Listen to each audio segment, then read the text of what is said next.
Voilà, bonjour à tous. Je suis Frédéric Tempier, maître de conférence au laboratoire de didactique André Revus, donc comme Eric, mais à l'université de Cergy-Pontoise, donc à l'ESP de Versailles.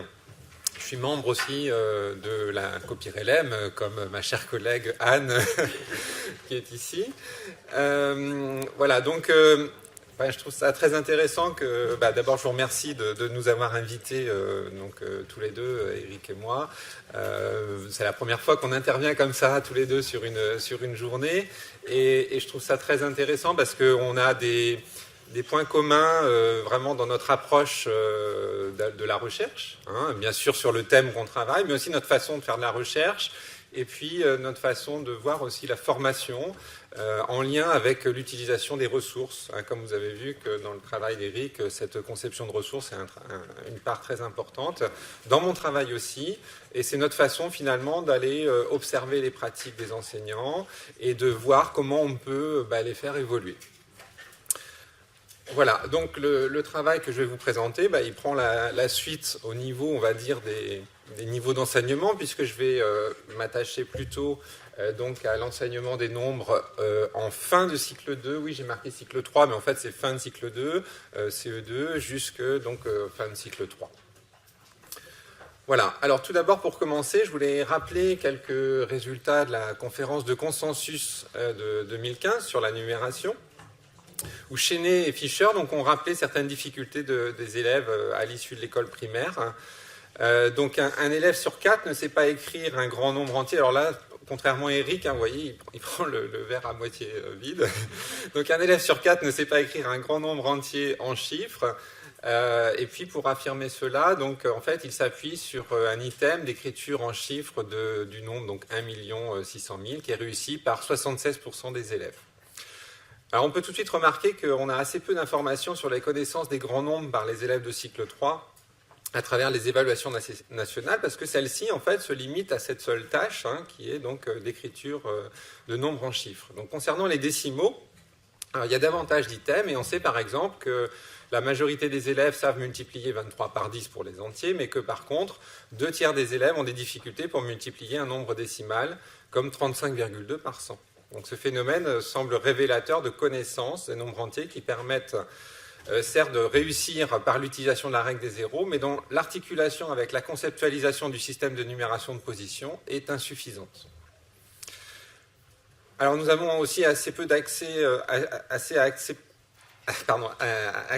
assez peu d'informations en ce qui concerne les connaissances des élèves en dehors de cette tâche d'écriture de grands nombres. Et si on regarde les évaluations nationales des dernières années, on voit que c'est la seule tâche qui évalue les connaissances des nombres entiers chez les élèves.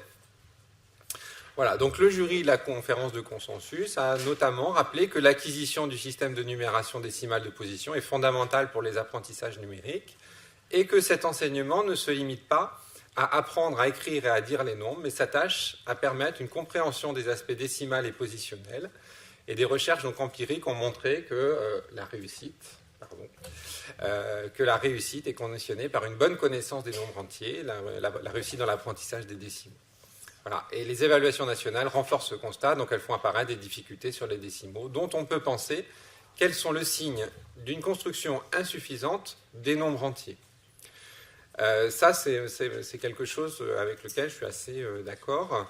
Et donc, finalement, on pourrait compléter un peu le titre en disant que, finalement, là, les questions qu'on va se poser, c'est sur comment enrichir l'enseignement des nombres entiers en fin de cycle 2, cycle 3, pour améliorer l'apprentissage des nombres, des conversions de mesures, du calcul mental, du calcul posé, et préparer dans les meilleures conditions celui des décimaux. C'est-à-dire qu'il y aura quand même toujours en fond cette idée de préparer le travail sur les décimaux quand on va travailler sur les nombres entiers, en cycle 3 notamment.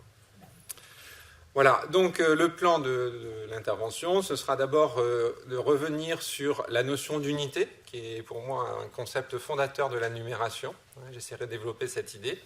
Ensuite, donc, de parler de l'enseignement et de l'apprentissage des nombres inférieurs à 10 000. Et puis ensuite, de parler de l'apprentissage des grands nombres, donc supérieurs à 10 000, et puis de conclure avec quelques implications pour la formation. Pardon. Il va falloir que je m'y fasse. Voilà. On fera, si vous voulez, peut-être un petit temps de questions déjà après la deuxième partie pour faire une petite pause et puis commencer à discuter, parce qu'après, avant d'aborder la question des grands nombres. Voilà, donc la notion d'unité, je vais revenir d'abord là-dessus.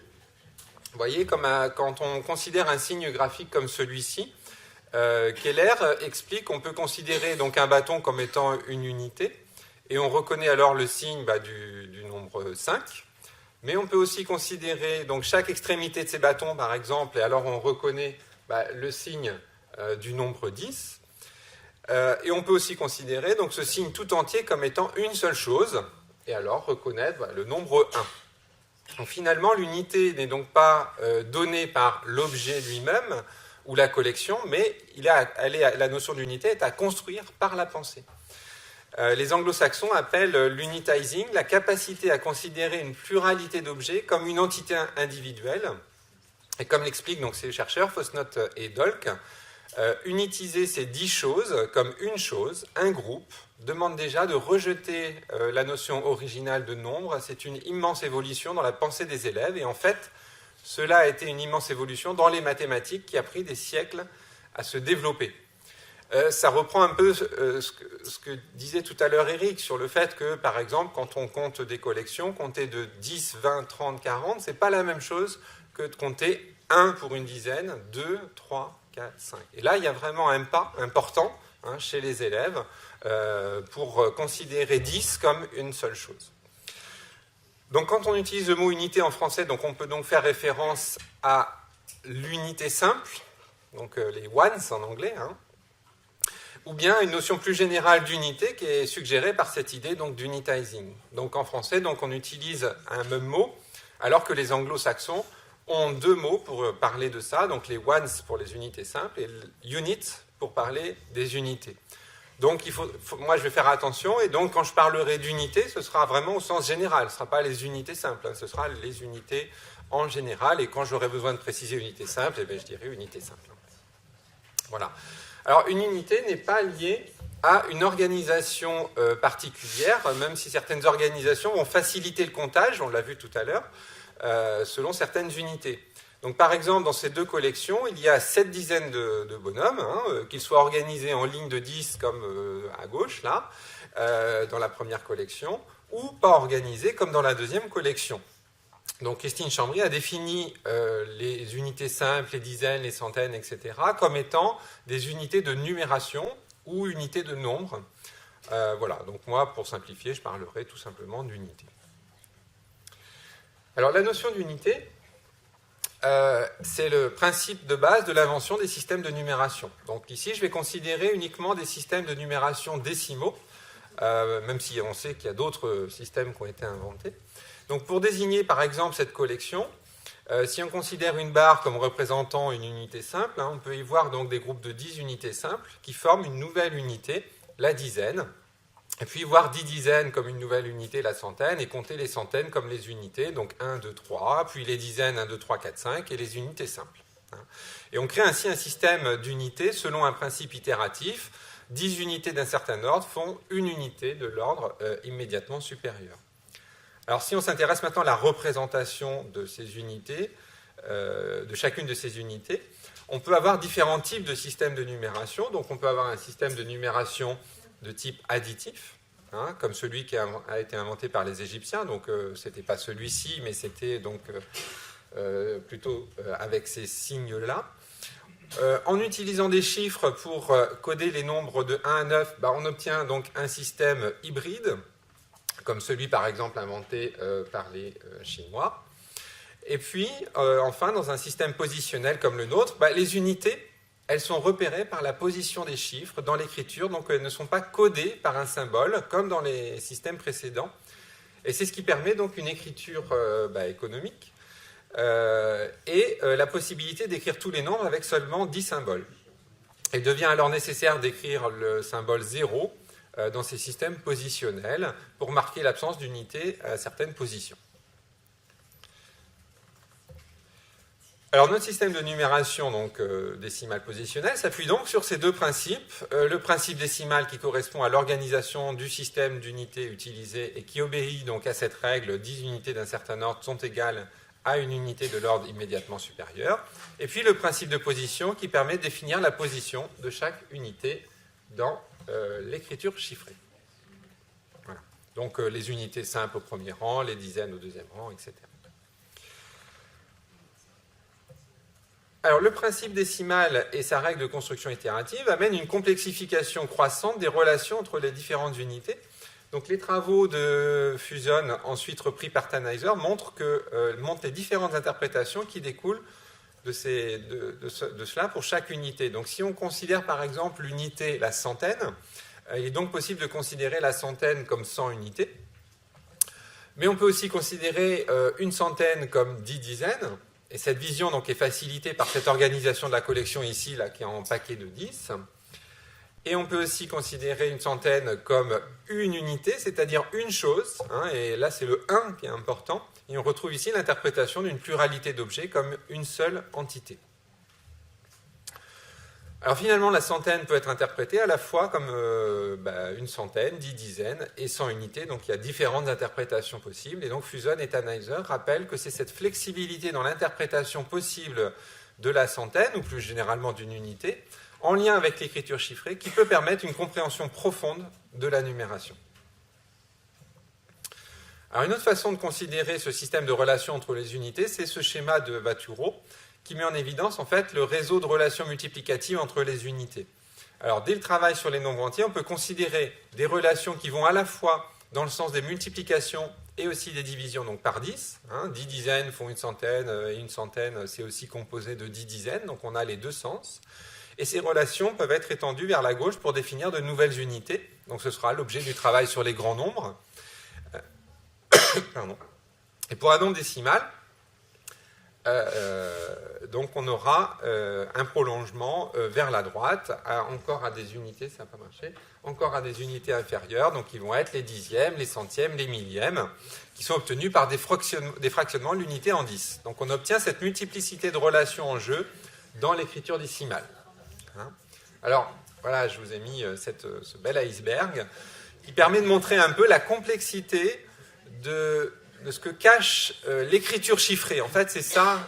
On a un système positionnel, on a vu, qui est très puissant, et finalement, il cache toute une complexité, tout un réseau de relations entre les unités, que ce soit pour les entiers ou pour les décimaux.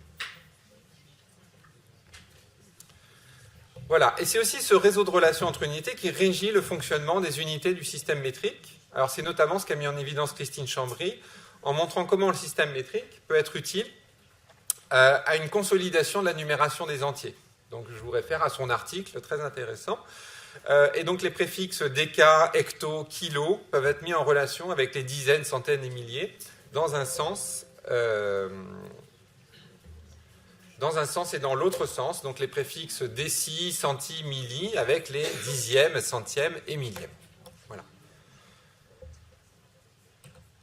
Alors, j'en arrive maintenant à un point de vue un peu plus cognitif sur les interprétations de l'écriture chiffrée chez les élèves.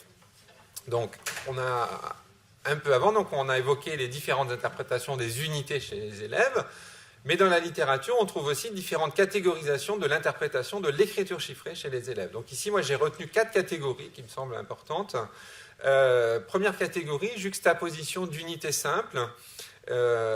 Donc les chiffres sont interprétés en termes d'unités simples, donc 5, 4, 8 serait 5 unités simples, 4 unités simples et 8 unités simples.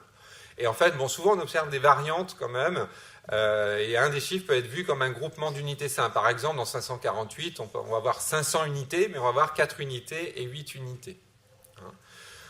Dans l'interprétation juxtaposition positionnelle, les chiffres sont associés aux mots unité, dizaines et centaines, éventuellement à certains objets matériels, par exemple donc, la barre pour la dizaine, la plaque pour la centaine. Et Bricciot donc, parle de verbalisme des écritures chiffrées, qui résulte d'une conception statique de l'écriture chiffrée, où l'élève peut fournir des réponses apparemment correctes, mais sans réelle compréhension des mots dizaines, centaines, comme des unités. Et donc le nombre représenté par le chiffre des dizaines n'est pas reconnu comme un multiple de 10. Alors, on pourrait dire, Enfin, ça, c'est quand même quelque chose que vous connaissez bien, et on peut dire que ça pourrait être favorisé par certains types d'exercices un peu mécaniques, hein, dont a parlé déjà Eric un peu tout à l'heure, dans certains manuels. Alors ensuite, dans l'interprétation unité simple, chaque chiffre est interprété en termes de groupement d'unités simples. Donc 389 va être vu comme 300 unités simples, 80 unités simples et 9 unités simples. Et les différents chiffres ne font pas référence à un système d'unités en relation entre elles. Et enfin, dans l'interprétation système d'unités, chaque chiffre est interprété comme un nombre d'unités et ces unités sont en relation entre elles. Dans 389, le 3 peut être vu comme 3 centaines ou 30 dizaines, ou encore 300 unités simples. Le 8 peut être vu comme 8 dizaines ou 80 unités simples. Alors si c'est cette dernière conception qui est à mobiliser, notamment pour le calcul posé, puis qui peut, donc, pour comprendre le fonctionnement des techniques, hein, Eric en a déjà parlé tout à l'heure. Là, je vous ai mis un extrait d'un manuel, donc j'apprends les maths CE2, où on voit les 4 techniques opératoires. Et si on regarde par exemple la technique tout simplement de l'addition posée, quand on ajoute 8 et 5, donc on ajoute en fait 8 centaines et 5 centaines, et on considère donc la centaine comme une unité en faisant ça, et non comme 800 unités simples. Et ensuite on convertit donc ces 13 centaines obtenues en 1 millier et 3 centaines. Voilà. Et c'est aussi le cas dans les autres techniques opératoires. Par contre, c'est différent pour le calcul mental, hein, ça a été aussi rappelé, le calcul en ligne qui peut mobiliser donc les deux types de décomposition. 867, ça va être 800 plus 60 plus 7. Souvent, c'est bien plus pratique d'utiliser ce type de décomposition pour faire du calcul mental que de décomposer en 8 centaines, 6 dizaines et 7 unités. Voilà, donc pour terminer cette première partie, je vais illustrer la richesse possible d'un travail sur les unités à partir d'une activité rituelle de dénombrement de collection pour des élèves de CE2 ou de cycle 3 en début d'année, hein, qui s'appelle la collection du jour et qui est extraite donc, du site numération-décimale.free.fr. Alors cette activité est inspirée en fait d'une tâche proposée par Chambry, qui est le dénombrement selon différentes unités. Alors il s'agit de dénombrer donc, la collection de cubes qui est représentée donc, ici. L'unité donc, de dénombrement va varier. Donc on peut par exemple ici compter les centaines. Donc la centaine est alors considérée comme une unité que l'on compte comme des unités simples. Donc 1, 2, 3, 4, 5 centaines. On peut aussi compter par dizaines, ce qui amène à considérer la centaine comme 10 dizaines. Et donc on obtient ici 43 dizaines. On peut aussi compter les unités simples, ce qui amène à considérer la centaine comme 100 unités simples, et on obtient donc ici 402 unités simples. Donc vous voyez que ces variations sur le type d'unités qu'on dénombre amènent à considérer la centaine selon différents points de vue. Et puis dans cette activité, on peut varier aussi le type de matériel pour prendre conscience que la centaine n'est pas liée à une organisation particulière, hein, et donc c'est un pas vers la décontextualisation des connaissances, pour amener les élèves donc, à utiliser les relations entre les unités indépendamment des contextes. Alors on peut aussi faire varier le nombre d'unités de la collection en proposant plus de 10 unités pour certains ordres. Donc, par exemple, quand on va compter les centaines dans cette collection-là, on va être amené donc, à considérer 10 dizaines comme une centaine. Donc c'est la relation inverse en fait finalement de la relation qu'on a vue tout à l'heure, juste avant. Et enfin, une étape importante consiste à remplacer les collections par une écriture en unités. Dans l'exemple donné ici, donc, déterminer le nombre de dizaines dans 3 centaines, 8 unités et 2 dizaines, donc amène à utiliser l'égalité, une centaine égale 10 dizaines, pour en déduire que 3 centaines égale 30 dizaines. On apprend ainsi aux élèves à réaliser des conversions d'unités, comme on le fait de manière plus traditionnelle pour les unités du système métrique. Et on peut utiliser les mêmes variations que pour les cas avec les collections, donc on va avoir des variations sur l'unité à dénombrer, et des variations sur le nombre d'unités données au départ. Donc toutes ces variations visent à enrichir l'interprétation que font les élèves des unités. Voilà, donc je vais vous parler maintenant un petit peu de l'enseignement et de l'apprentissage des nombres inférieurs à 10 000. Parce que voilà, même quand on s'intéresse en fait au cycle 3, on se rend compte que le travail sur ces nombres-là, ça va être un aspect essentiel et c'est ce que je vais montrer dans cette partie. Alors d'abord, pour commencer, je vais vous rapporter quelques observations de classe que j'ai pu faire. Donc, donc 3 observations. Au cours de la première observation, les élèves ont à recomposer des nombres, et donc ils ne rencontrent pas de difficulté jusqu'au dernier cas, car ils ont compris qu'il suffisait de juxtaposer les chiffres et d'ajouter ensuite des zéros si nécessaire. Donc vous voyez bien tous les cas qui sont proposés. Et par contre, pour le dernier cas, cela ne fonctionne plus. Donc la juxtaposition les amènerait ici à trouver un nombre à 5 chiffres, 12 112, si on le dit à l'oral. Donc ils ont des étiquettes sur leur table, donc des étiquettes avec 1, 10 et 100. Et puis l'enseignant donc, les encourage à utiliser ces étiquettes et la comptine numérique orale, par exemple en comptant ainsi, donc 100, 200, etc., 1200, 1210, et ainsi de suite. Et ainsi, ils vont obtenir le nombre 1312, et puis ensuite l'écrire en chiffres. Donc finalement, alors que les relations entre 10 dizaines et une centaine, ou entre 10 centaines et un millier, auraient pu être un enjeu d'apprentissage ici, on voit qu'elles sont complètement invisibles du fait de l'utilisation du comptage oral. Donc le passage de 900 à 1000, par exemple, dans la suite orale, ne nécessite pas la connaissance de la relation entre 10 centaines et un millier. Et on retrouve là ce qu'a dit Eric tout à l'heure sur l'interprétation ordinale de la numération parlée. Ensuite, pour la deuxième observation, donc la tâche proposée consistait donc à déterminer le nombre de paquets de 100 perles, de 10 perles et de perles toutes seules, qui étaient nécessaires pour réaliser un collier de 2153 perles. Alors vous avez peut-être connu une situation de CapMath. Donc pour vérifier la réponse d'un élève qui propose 12 paquets de 100, l'enseignante met en avant la règle de multiplication par 100. Donc elle dit les deux zéros qui sont là, je les ai remis là. Tout en repassant au tableau en rouge au fur et à mesure les zéros ajoutés. Donc 12 fois 100 égale 1200. Donc ici, le passage au millier est pris en charge en fait par cette règle de multiplication par 100. Donc écriture de deux zéros à droite du nombre, ce qu'on appelle la règle des zéros. Et la relation entre centaines et milliers est donc invisible dans la classe. Alors troisième observation, la tâche proposée aux élèves donc, consistait à trouver 4 décompositions différentes du nombre 5487 en unités de numération. Donc les élèves ont des difficultés à trouver plusieurs décompositions, et certains font des erreurs donc, dans leur décomposition, notamment dans les décompositions non canoniques, comme par exemple un élève qui écrit 4 milliers, 23 centaines, 8 dizaines et 7 unités. Et donc pour vérifier cette réponse, l'enseignante trace un tableau de numération, et elle écrit successivement les nombres qui correspondent à chaque unité. Donc elle écrit d'abord le 4 au rang des milliers. À la ligne du dessous, elle écrit pour les 23 centaines, donc un 2 au rang des milliers et un 3 au rang des centaines.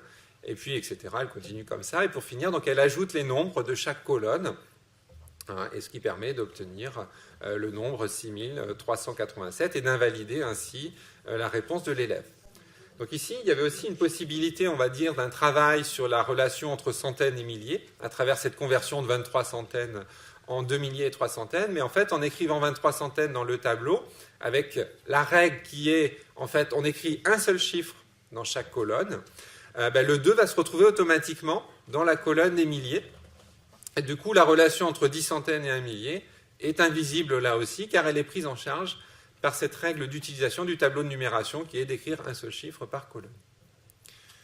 Voilà, donc toutes ces observations ne sont pas des critiques de ce que font les enseignants, ils ont peut-être des bonnes raisons de faire ce qu'ils font au moment où ils le font, ce sont des observations qui sont un peu sorties quand même de leur contexte ici, donc il faut prendre ça avec beaucoup de précaution. En fait, ce que je voulais montrer, c'est en fait qu'il est possible d'effectuer et de résoudre des tâches de numération sans mobiliser véritablement les unités, qu'il est possible d'enseigner la numération sans engager les élèves dans un travail sur les unités, et puis que le travail sur les relations entre unités peut être contourné de différentes façons. Donc on l'a vu ici, par l'utilisation de la comptine orale, par l'utilisation de la règle des zéros, par l'utilisation de certaines règles du tableau de numération, et puis on pourrait peut-être avoir encore d'autres choses. Alors pour comprendre un peu mieux ces phénomènes, donc j'ai cherché dans une première partie de ma thèse à identifier de quelle manière est pris en charge le principe décimal de la numération dans les programmes et manuels, ainsi que dans les classes. Et puis après, dans une deuxième partie, dans ce travail de thèse, toujours, j'avais étudié donc, les possibilités pour amener les enseignants à mieux comprendre ce principe décimal dans leur pratique et le prendre en compte en utilisant une ressource. Et je m'étais limité donc, au travail sur le millier en CE2. Voilà, alors pour le dire très rapidement, je ne vais pas revenir sur tous les résultats, mais en fait j'ai montré que dans les programmes de 2002 et 2008, puisque c'était en 2013 que j'ai soutenu cette thèse, hein, et dans certains manuels de 2009, donc il y a 2 tâches qui sont particulièrement mises en avant pour le travail sur la numération, qui étaient les tâches de lecture, écriture de nombres et de comparaison des nombres. Et puis une moindre importance a été accordée donc à d'autres tâches qui étaient susceptibles de mettre en jeu les relations entre unités, comme notamment le dénombrement, les décompositions. Et la tâche de conversion entre unités était absente, comme l'avait d'ailleurs déjà montré Christine Chambry dans des manuels qui étaient un peu plus anciens. Voilà, donc j'ai montré aussi l'influence de ces contraintes institutionnelles sur les séquences des enseignants.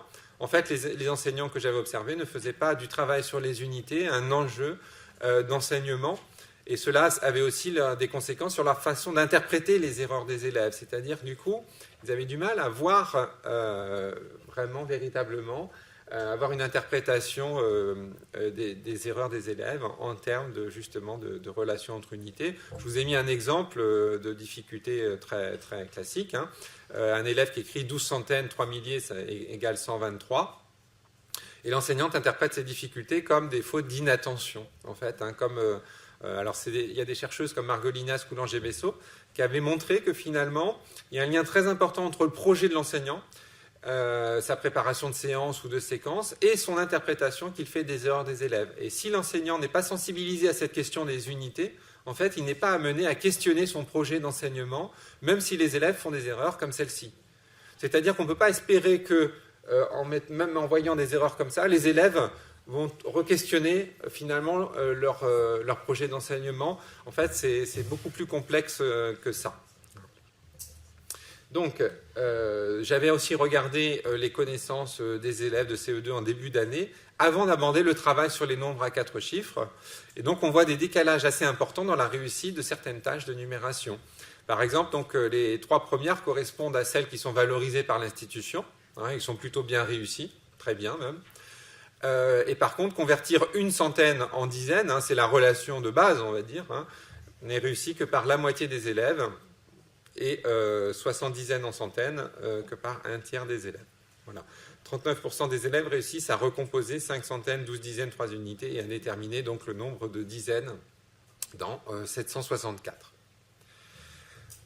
Alors pour étudier comment faire évoluer les pratiques, j'avais mis au point donc une ressource qui propose donc une séquence qui s'appuie sur 2 situations principales. Donc une situation de dénombrement de collection et une situation de commande de collection. Alors dans la première situation, en fait il y avait 3 variantes. Donc il y a un matériel de référence constitué de bûchettes en bois et qui s'avérait être un matériel assez pratique pour les enseignants, qu'on peut se procurer facilement et qui n'est pas trop gros, etc.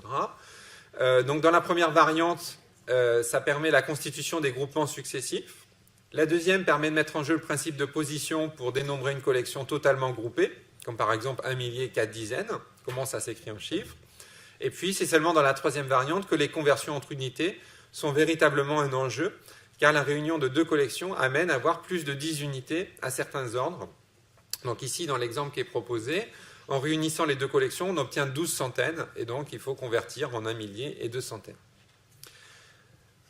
Voilà, alors la situation de commande permet de réinvestir ces connaissances en partant cette fois de la donnée de l'écriture chiffrée, donc c'est la situation inverse, on pourrait dire, retournée, pour produire une écriture en unité de numération en tenant compte des différentes contraintes sur le stock du marchand, qui permettent de mettre en jeu les conversions entre unités. Par exemple, il faut commander donc 2615 bûchettes, mais le marchand ne possède des bûchettes que par centaines, dizaines, ou bien des bûchettes toutes seules.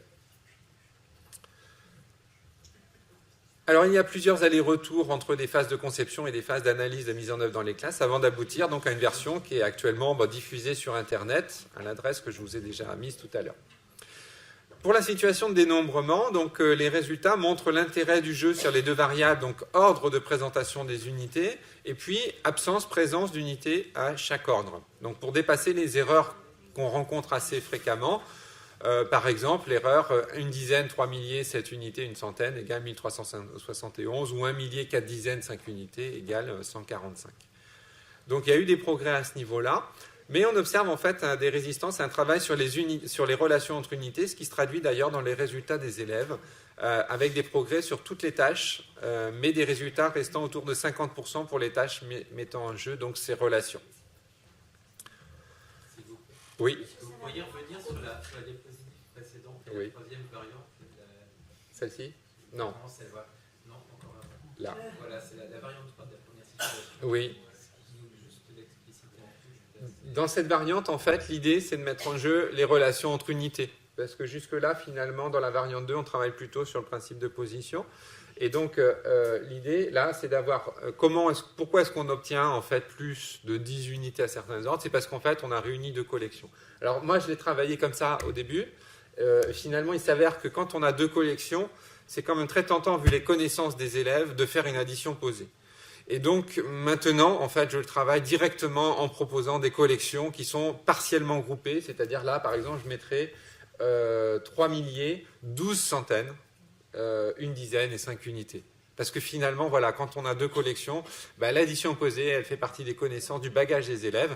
Et finalement, voilà, pourquoi ne pas utiliser cette connaissance-là?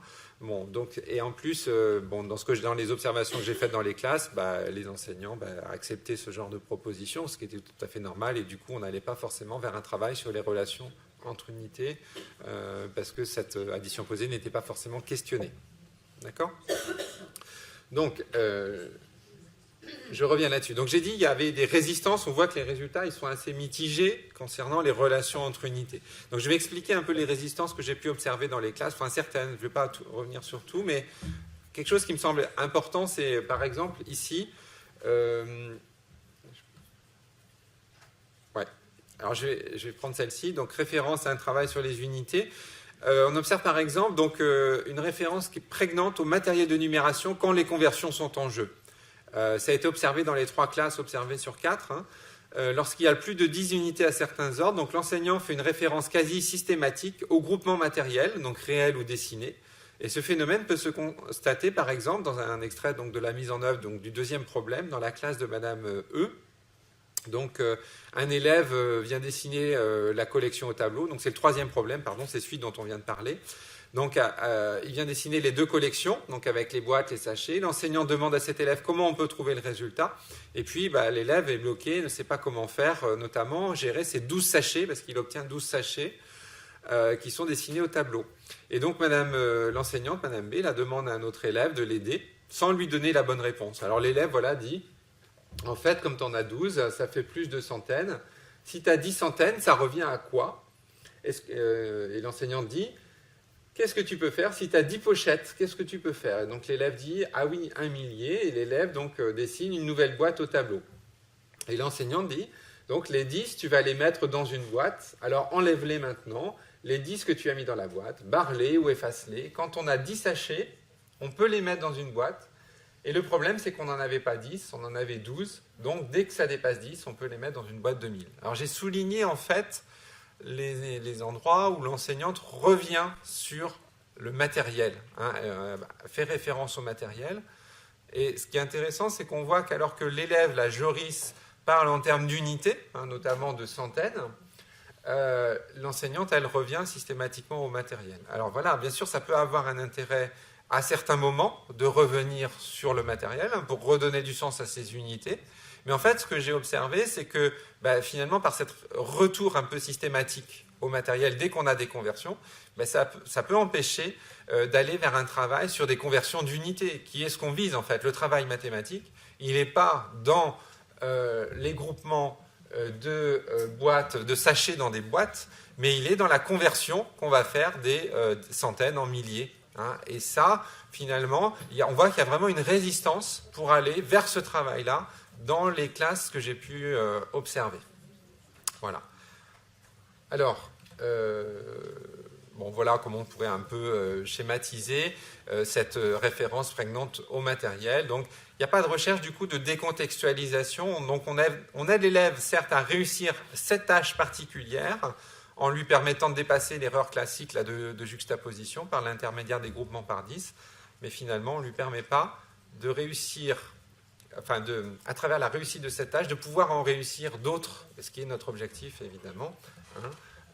Et donc, il y a à organiser davantage une dialectique, en fait, entre ces activités de groupement sur le matériel et les activités de conversion sur les unités. Voilà. Alors, j'ai observé d'autres résistances, notamment, et c'est lié aussi toujours à la première, c'est l'absence d'utilisation des unités de numération à l'écrit pour faire des conversions. Par exemple, dans une autre classe, donc un élève dit 7 centaines et 3 centaines, ça fait 10. Donc l'enseignante revient toujours, donc j'ai transformé mes sacs, je les ai mis dans une boîte puisque j'en ai 10. Et finalement, là, on voit que ce qui aurait pu être intéressant, ça aurait été justement de reprendre un peu ce que dit l'élève et d'écrire au tableau en utilisant des abréviations, parce que sinon c'est très coûteux d'utiliser les mots centaines, dizaines, d'écrire tout ça. Donc avec un travail avec des abréviations comme ici, donc 7C plus 3C égale 10C égale 1 millier, on pourrait en fait mettre en évidence le raisonnement utilisé par l'élève, et donc ça pourrait être un point d'appui ensuite pour les élèves pour apprendre à faire des conversions en fait, hein, à décomposer, faire des conversions. Voilà. Alors ensuite aussi, ce que j'ai observé, c'est une résistance au changement de contexte, qui peut être liée donc notamment dans la ressource que j'avais proposée au départ, l'absence d'exercice dans d'autres contextes, voilà, et aussi à l'anticipation des difficultés. Ça, c'est à travers les entretiens avec les enseignants. Ils me disent que finalement, ils savent que le changement de contexte, ça va être difficile pour les élèves, et donc finalement, ils vont un peu soit repousser ce travail-là, soit carrément ne pas le faire. Voilà.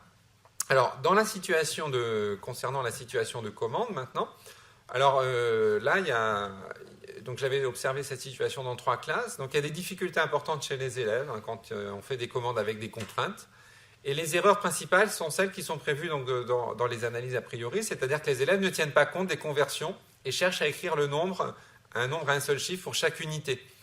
Donc par exemple, pour 2615 bûchettes, 100 milliers disponibles, les élèves ont commandé 6 centaines, une dizaine et 5 unités. Alors malgré la description dans la ressource d'une technique de conversion à institutionnaliser, dans les 3 classes, en fait, il n'y a aucune technique directe pour passer de l'écriture chiffrée à une décomposition, en fait, en unité de numération qui est formulée. Et les enseignants donnent seulement à voir des techniques de vérification des réponses qui sont produites par les élèves, et ce qui n'était pas le cas dans l'autre situation. C'est-à-dire qu'en fait, ils reviennent uniquement sur la vérification, ce qui permet quand même, qui a l'avantage de laisser une responsabilité à l'élève donc, dans l'élaboration de sa technique. Ça permet d'invalider les réponses ou de les valider et de les laisser construire une technique. Mais finalement, au bout du compte, si on regarde toutes les séances, il n'y a jamais de technique qui est institutionnalisée. Notamment, ici, il faut aller vers une institutionnalisation à ce niveau de la technique de troncature, c'est-à-dire repérer comment on repère le nombre de centaines dans un nombre à 4 chiffres. Alors, il ne faut pas le faire trop tôt, mais le problème, c'est qu'ici, ce n'est pas fait. Alors, les résultats donc, des évaluations finales témoignent de difficultés résistantes chez les élèves pour la tâche nombre 2. Vous voyez donc les pourcentages. Finalement, il y a globalement assez peu d'amélioration des pourcentages des réussites par rapport à l'évaluation initiale. Et pour ce problème, donc donné en contexte, il y avait un problème avec des timbres. Les difficultés restent importantes, mais bon, il y a quand même, il semble que les élèves aient mieux identifié le fait que ce problème relève de la recherche du nombre de centaines. Voilà. Alors, si on regarde un petit peu les programmes, on peut dire que les nouveaux programmes donnent un peu de quoi espérer, puisqu'ils mettent en avant les 2 principes de la numération. Par rapport, il y a vraiment une évolution par rapport au programme précédent. Le programme de cycle 2 indique par exemple que les élèves apprennent les décompositions en unités de numération, ils utilisent les unités de numération et leurs relations. Voilà, donc principe décimal de la numération en chiffres. Ils apprennent la valeur des chiffres en fonction de leur rang, donc principe de position. Et dans le programme de cycle 3, donc on retrouve les mêmes enjeux donc appliqués donc au grand nombre. Et les élèves apprennent à décomposer les grands nombres en utilisant des regroupements par milliers. Ils utilisent les unités de numération et leurs relations. Voilà. Alors bien sûr, il n'est pas sûr que dans les pratiques des classes, il y ait beaucoup encore d'évolution, parce que ça c'est quand même très récent. Mais bon, voilà, on peut en tout cas s'en servir de point d'appui pour la formation. Et puis, dans un article donc, pour la revue Grand N en 2016, donc, j'avais fait une enquête sur les connaissances des nombres, mais plutôt pour des élèves un peu plus grands, donc du CM1 à la 5e. On peut voir donc, dans les tâches qui mettent en jeu le principe décimal, donc ça pose encore des difficultés à au moins un tiers des élèves. Et puis finalement que les résultats ne s'améliorent pas vraiment en début de collège, hein, ce qui pourrait être lié au fait que les tâches ne sont quasiment pas étudiées à ce niveau. Voilà, et bon, si ça vous intéresse, j'avais fait aussi une étude plus qualitative, et puis à partir d'entretiens avec des élèves de CM1, pour essayer de comprendre un peu mieux ces difficultés. Voilà, alors aussi je rappelle que Parouti et Chambry avaient étudié ces deux problèmes. Pour carreler une pièce, donc il faut 8564 carreaux. Les carreaux sont vendus par paquet de 100. Combien faut-il en commander? Et puis, ils avaient montré qu'en CE2, donc c'est réussi par 10% des élèves et 42% en CM2. Et en fait, les élèves comme les enseignants semblaient ne pas identifier ce problème comme relevant de la numération, mais plutôt comme un problème de calcul. Ce qui pouvait expliquer donc ces difficultés. Voilà, alors pour finir, je vais revenir un peu sur une tâche qui pour les enseignants est souvent très citée, qui est la tâche nombre 2, chiffre 2. En fait, pour moi, ce n'est pas la bonne entrée en fait, de raisonner en termes de chiffre 2, nombre 2. Je trouve que cette tâche, elle est très formelle, elle n'a pas beaucoup de sens. Puis en plus, elle ne vit que dans la numération.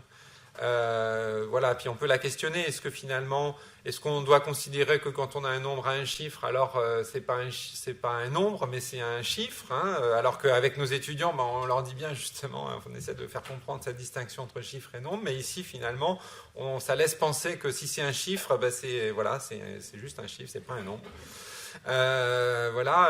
Est-ce que c'est vraiment plus le chiffre qui nous intéresse quand on demande le chiffre des dizaines? Est-ce que c'est vraiment le chiffre ou c'est plutôt le nombre? Bon.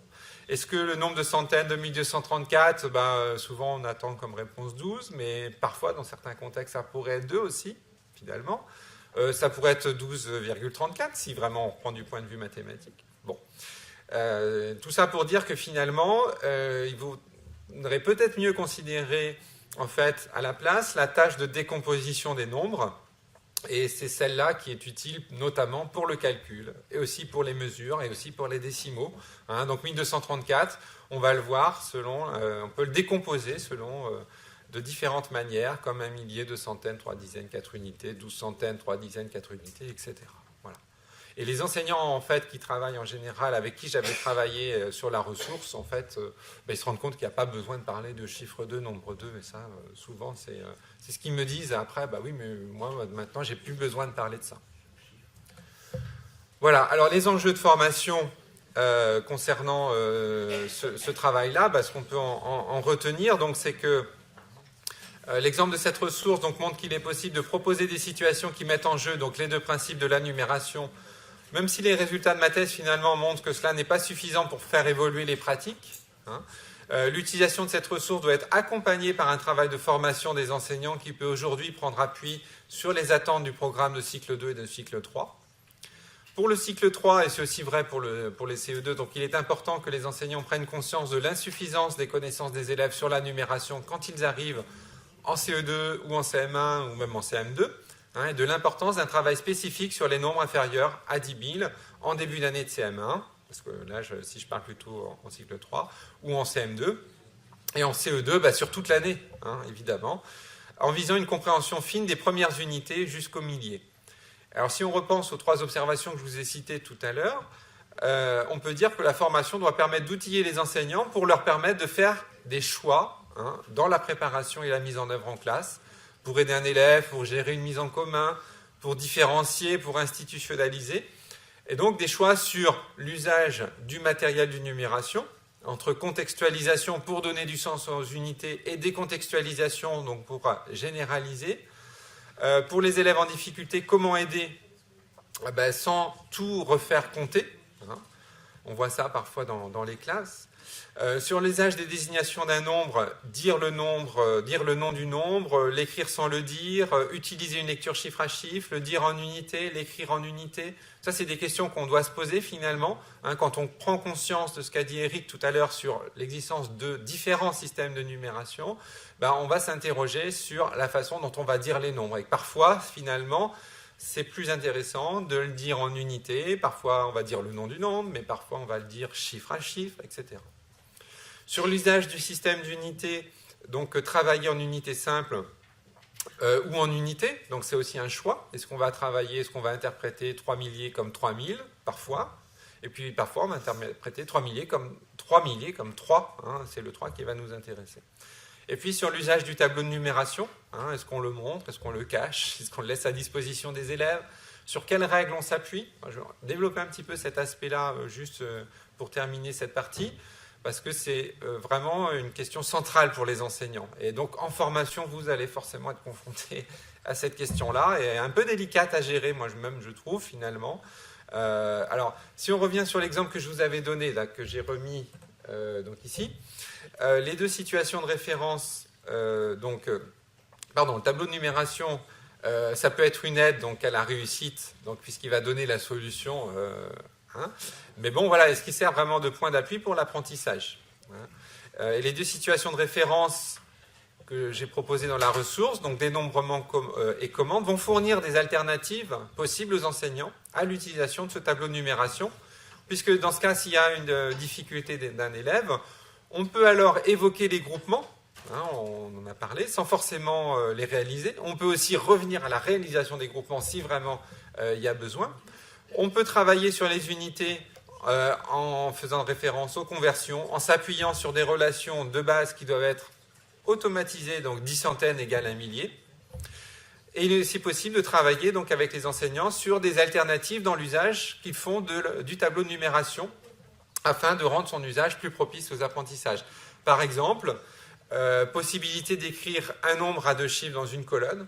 Hein, on va laisser cette possibilité et puis ensuite on va garder du coup des traces des conversions utilisées, parce que si on écrit 2 chiffres dans une colonne et que la ligne d'en dessous, on traduit ça par un chiffre dans chaque colonne, au moins on va garder une trace de cette conversion qui a été utilisée et elle n'est pas prise en charge par la règle, on écrit un seul chiffre dans chaque colonne. La question se pose aussi de l'écriture des zéros dans le tableau. Souvent, les zéros sont écrits dans le tableau. Alors voilà, ça pose question, parce que dans le tableau, on n'a pas besoin d'écrire les zéros. Et justement, ce qui pourrait être intéressant, c'est de ne pas les écrire dans le tableau, mais de les écrire seulement quand on va sortir le nombre du tableau, ce qui fait qu'on va s'interroger sur quel est le rôle du zéro, à quoi ça sert le zéro. Hein, et c'est là qu'on va s'interroger. C'est à partir du moment où on a un nombre comme 3 milliers, 2 dizaines qui est écrit dans le tableau, qu'on se demande comment on va l'écrire en chiffres, que la question du zéro va se poser. Et ensuite, c'est pour donner des exemples. Donc, je pense que c'est à la fois un point essentiel en formation, et en même temps, il faut y aller avec beaucoup de précautions, parce que là, les enseignants peuvent avoir des résistances importantes si on change trop leur pratique au niveau de l'utilisation du tableau de numération. Voilà, donc j'avais dit une petite pause, donc si vous voulez, on peut prendre un petit temps, là, 5-10 minutes, qui vous permet de faire une petite pause avant de parler des grands nombres, pour répondre à vos questions et échanger sur cette première partie.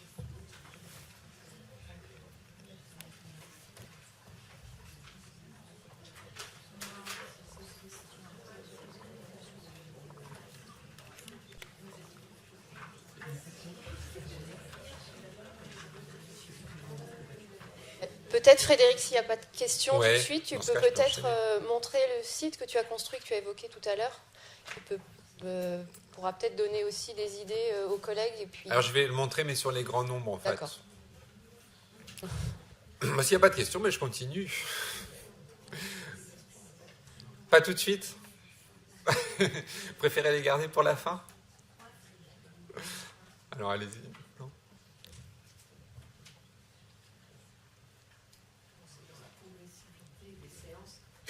La question est, après, c'est comment aider les enseignants pour arriver à une progressivité très précise en tenant compte de tous les écueils que vous identifiez. Oui. Effectivement, la relation entre les différentes unités, c'est un point très compliqué. Oui. Alors, concernant la progressivité, en fait, ce que j'ai pu observer, en tout cas dans le travail avec les enseignants lors de ma thèse, c'est que même si les situations en fait sont proposées dans la ressource, des situations de conversion par exemple, avec des tâches même d'exercices assez systématiques, il y a des batteries en fait d'exercices même, parce qu'en fait il y a vraiment un travail d'automatisation à faire sur les conversions et sur l'utilisation des relations de base 10 centaines égale 1 millier. Même si ces tâches en fait sont proposées, en fait, elles ne sont pas utilisées parce que la ressource que j'ai proposée sur les petits nombres, en fait, c'est une ressource où les enseignants vont aller un peu piocher en fonction de ce qu'ils ont envie. C'est-à-dire qu'elle est organisée, il y a une progression quand même qui est proposée, qui est suggérée, mais elle n'est pas comme la ressource, par exemple, d'Eric, où on ne va pas la suivre jour après jour et on ne sait pas jour après jour ce qu'on va faire. Et puis c'est quelque chose de ponctuel. Là aussi c'est une différence importante, c'est que les enseignants vont l'utiliser de manière ponctuelle et vont peut-être même l'utiliser en complément de ce qu'ils font déjà, pas forcément en remplacement. Ce qui fait que tout ça fait qu'ils vont aller chercher seulement ce qui les intéresse, ce dont ils ont, les besoins qu'ils perçoivent, qui sont souvent des besoins de proposer des nouvelles tâches. Moi, c'est souvent ce que j'ai observé. C'est-à-dire qu'ils vont aller chercher des choses qu'ils ne font pas. Sur les commandes, ça marche bien. Ils vont aller chercher les commandes parce que c'est des choses qu'ils ne font pas forcément et ils trouvent que ces situations-là sont assez riches, leur parlent, etc.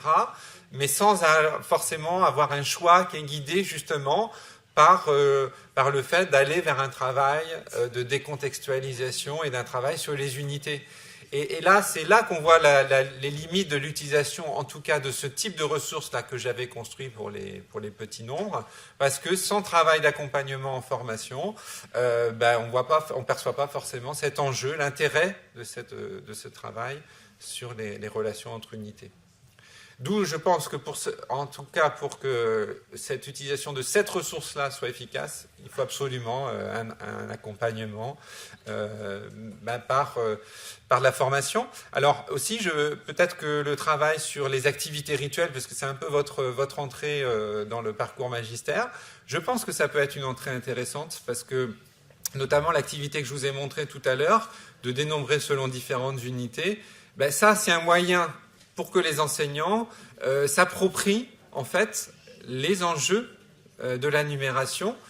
Pour moi, c'est une situation aussi bien pour les élèves que pour les enseignants, cette situation. Alors, leur faire faire en fait cette situation rituelle, je pense que c'est une situation de formation qui peut être très intéressante. Voilà.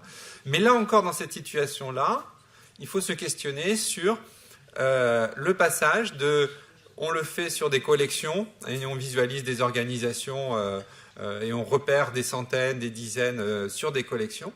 Mais après, il faut arriver à faire ce travail-là directement sur les écritures chiffrées. Et là encore, il y a un passage à négocier. Voilà. Oui ? Que pensez-vous de l'appui sur le système métrique, puisque les conversions sont visibles ? Oui. Voilà. Que pensez-vous de cette... Je pense que ça renforce, en fait. C'est un peu le point de vue que développe Christine Chambry, c'est-à-dire c'est de montrer qu'en fait, c'est qu'il faut arriver à faire en sorte que les enseignants et les élèves perçoivent que tout ça fonctionne de la même manière, que ce soit le système des entiers, le système des décimaux et le fonctionnement du système métrique. Et donc finalement se dire qu'un travail sur la numération va favoriser la compréhension du système métrique, et en retour, un travail sur le système métrique va aider à mieux comprendre la numération.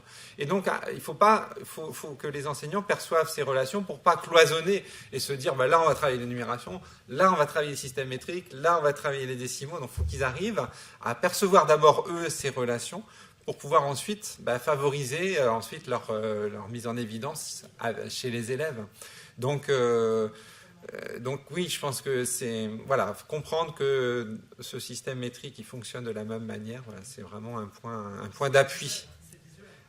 Oui.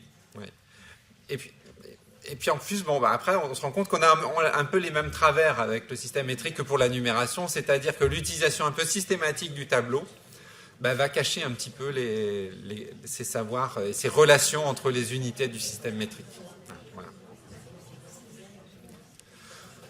Bon, peut-être qu'on va continuer, et puis s'il y a d'autres questions, même sur cette partie-là, on pourra en discuter après. Alors, donc, troisième partie, donc je vais vous parler maintenant de l'apprentissage des grands noms.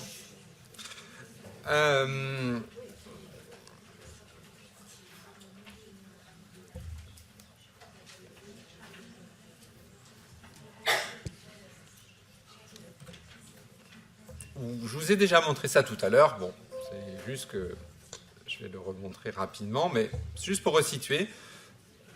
en fait, ce qu'on peut voir dans cette évaluation de sixième, c'est que le pourcentage de réussite baisse de manière importante pour les nombres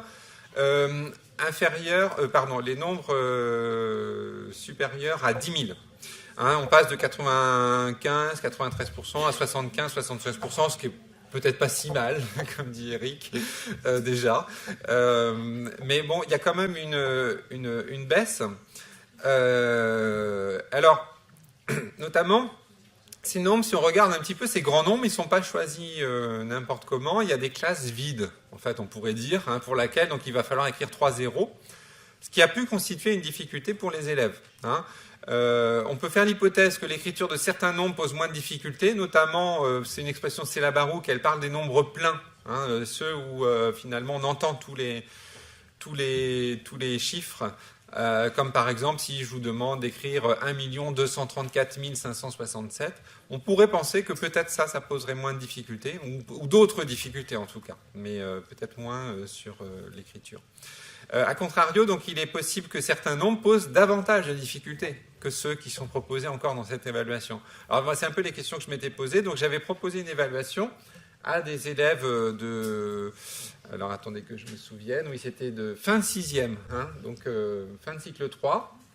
Donc, il y avait 159 élèves. Et donc, j'avais proposé les mêmes nombres. Donc, on voit que les pourcentages de réussite étaient meilleurs, ce qui peut être lié au fait que c'est en fin d'année, hein, puisque par rapport à l'évaluation nationale, on a 10 points de plus à peu près. Par contre, les difficultés donc, étaient plus importantes pour les autres nombres que j'avais proposés, qui s'avèrent finalement plus complexes, notamment les 3 derniers cas donc, qui mettent en jeu donc, les zéros qui ne s'entendent pas à l'oral, donc au rang des centaines de mille, dizaines de mille, et puis dans la classe des milliers. Et dans les classes de REP, qui faisaient partie de l'échantillon, on tombait même à 59% pour le 4e cas, là, 17 2058. Donc ces résultats, ainsi que certains éléments de cette 3e partie, donc, figurent dans un article qui a été coécrit avec Christine Chambry et Cécile Allard, donc, pour un numéro de repère IREM numéro 108. Alors, j'avais aussi dans cette évaluation proposé d'autres tâches, notamment du calcul mental. Les enseignants donnaient le calcul oralement et les élèves devaient écrire le résultat en chiffres. Donc on est plus sur la numération parlée ici. Parlée dans la façon dont on dit les nombres. Hein. Et donc les élèves avaient un calcul mental à effectuer, puis ensuite à écrire en chiffres le nombre obtenu. Alors on voyait que pour les additions, donc les résultats aux 2 calculs laissaient penser que la difficulté augmentait avec la taille des nombres, ce qui pourrait être lié au passage à la classe des millions notamment, dans la 2e addition. Mais on ne sait pas si ces erreurs sont liées à l'écriture en chiffres ou au calcul mental, puisqu'il y a ces 2 choses à faire.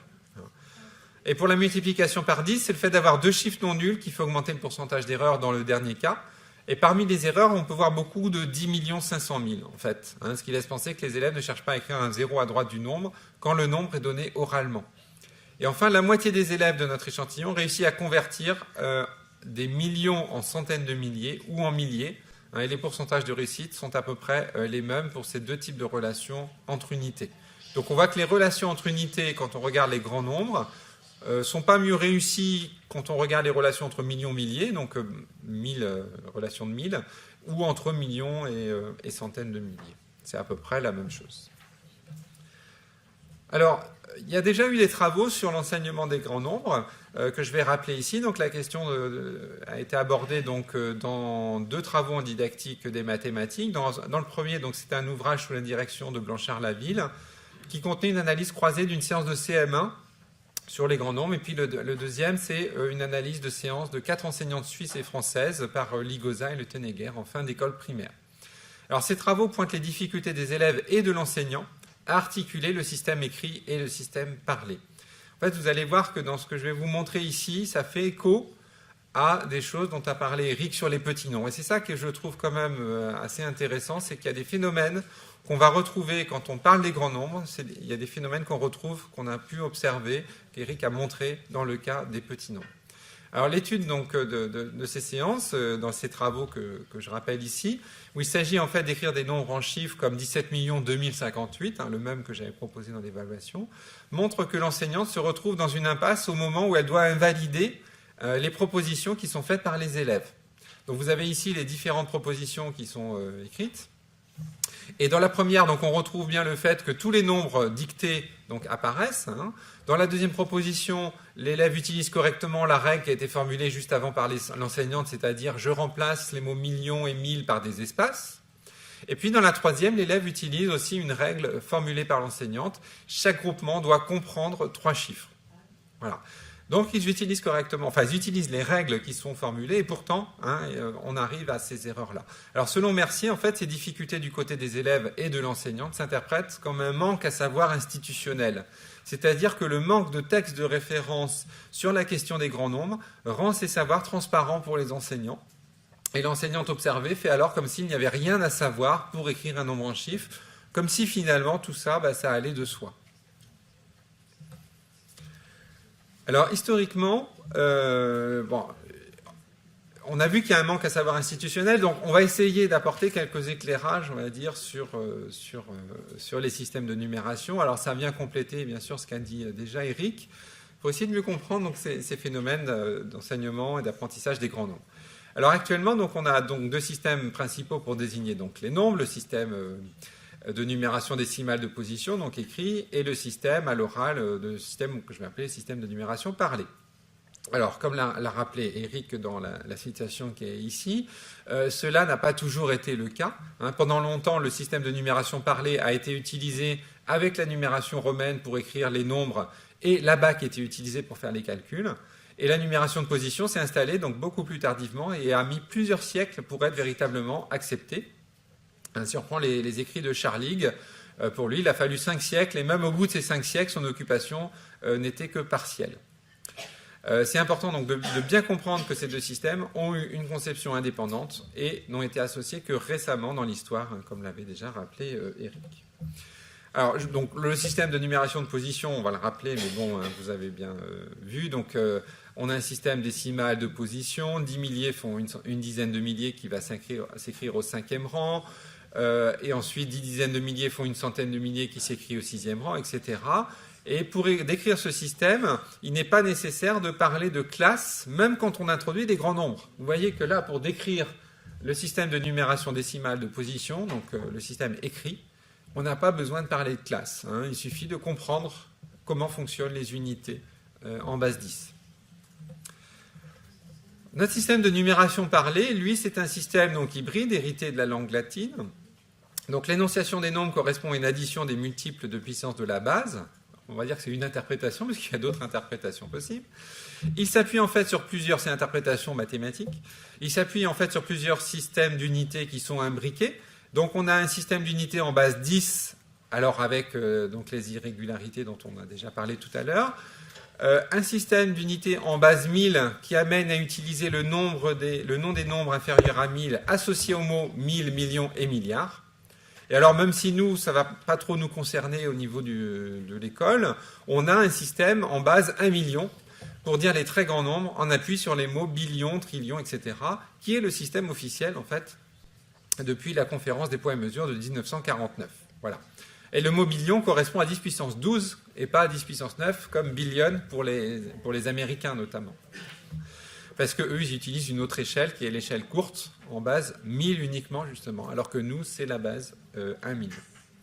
Alors ce fonctionnement de la numération parlée a des conséquences sur la numération écrite, puisque c'est cela qui va nous amener à écrire un espace entre les groupes de 3 chiffres pour mettre en évidence la décomposition selon les puissances de 1000. Donc, pour prendre un peu de recul par rapport à ça, il s'agit donc de comprendre que c'est une spécificité de notre système de numération parlée. On peut regarder d'autres fonctionnements, d'autres numérations parlées. Il y a d'autres façons de découper l'écriture chiffrée. Par exemple, les Chinois utilisent une numération parlée dans laquelle c'est 10 000 qui sert de base auxiliaire. 10 000, c'est-à-dire qu'ils ont un mot pour parler de 10 000. Nous, 10 000, on le dit comme une dizaine de mille, on fait référence aux milliers. Là, il y a un mot pour parler de 10 000. On pourrait dire qu'on pourrait le traduire par myriade, puisque c'est ce terme-là qu'utilisent par exemple les Grecs.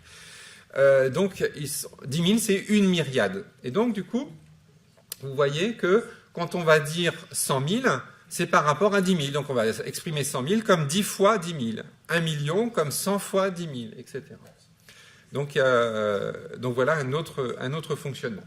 Et du coup, voilà, on retrouve à chaque fois ce 10 000. Alors, quelles conséquences sur l'écriture chiffrée? Quand on regarde comment les Chinois, puisqu'ils utilisent quand même aussi notre système qui est maintenant universel d'écriture chiffrée, quand ils écrivent des grands nombres, au lieu d'utiliser cet espace entre les groupes de 3 chiffres, eux, ils vont le faire entre les groupes de 4 chiffres. Voilà. Et ils n'utilisent pas un espace, ils utilisent une virgule, mais ça, vous savez que c'est très courant, puisque les anglo-saxons utilisent aussi une virgule à la place de l'espace.